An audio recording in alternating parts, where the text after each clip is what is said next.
Jeny's surprisingly stretchy bind off is a lot like a regular bind off, except there's a yarn over between the stitches, and that yarn over gives a little extra fabric, which makes it very, very stretchy. The yarn over goes in a different direction depending on if the next stitch is a knit stitch or a purl stitch. So I'm going to show you how it all works. Let me undo this so I can start from the beginning.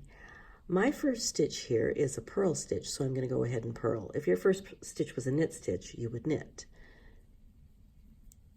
I'm working on a brioche piece, and what is brioche if not ribbing? So I've purled my first stitch, and my next stitch is a knit stitch.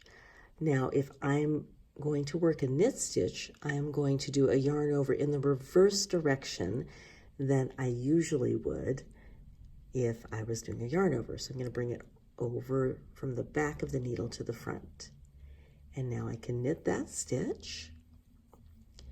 And now I'm going to take the yarn over and the previous purl stitch and take them both over and off.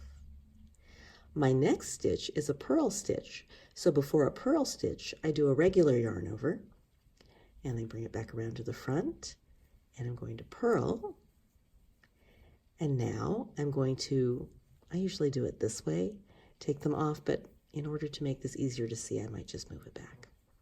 So I'm going to take the yarn over and that previously worked stitch and take them over. My next stitch is a knit stitch, so my yarn comes from the back over. I'm going to knit, and now I'm going to take the yarn over and that previous purl stitch over and off. Don't want to split the stitch. There we go. My next stitch is a purl stitch, so it's a regular yarn over, and then I have to bring it back to the front so I can purl. I purl the stitch. I'm going to move this back. I'm going to take the yarn over and the previous knit stitch over and off. My next stitch is a knit stitch, so the yarn over goes the reverse direction from the back over.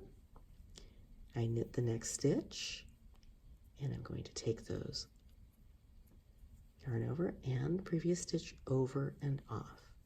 This is going to make a really nice stretchy bind off. I'll do that a couple more times for you. Next stitch is a purl, so it's a regular yarn over, and then the yarn has to come back to the front. So I can purl that stitch. I'm going to move that to the back, and I'm going to take these over and off. There you go. You're going to go and do that until the end of the row, and you'll end up with one stitch, just like in regular binding off, and you'll cut your yarn and pull it through. I hope that helps.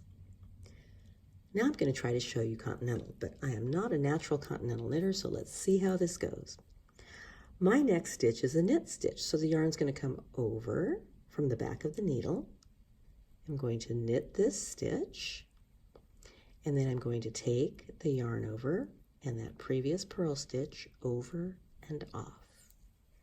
My next stitch is a purl, so I'm going to do a regular yarn over and then bring the yarn to the front so I can purl that stitch, and I'm going to take the yarn over in the previous knit stitch over and off.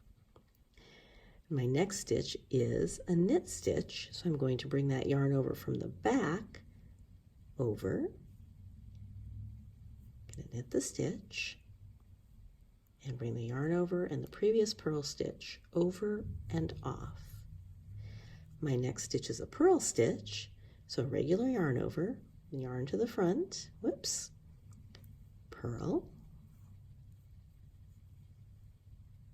yarn over and previous knit stitch, go over and off.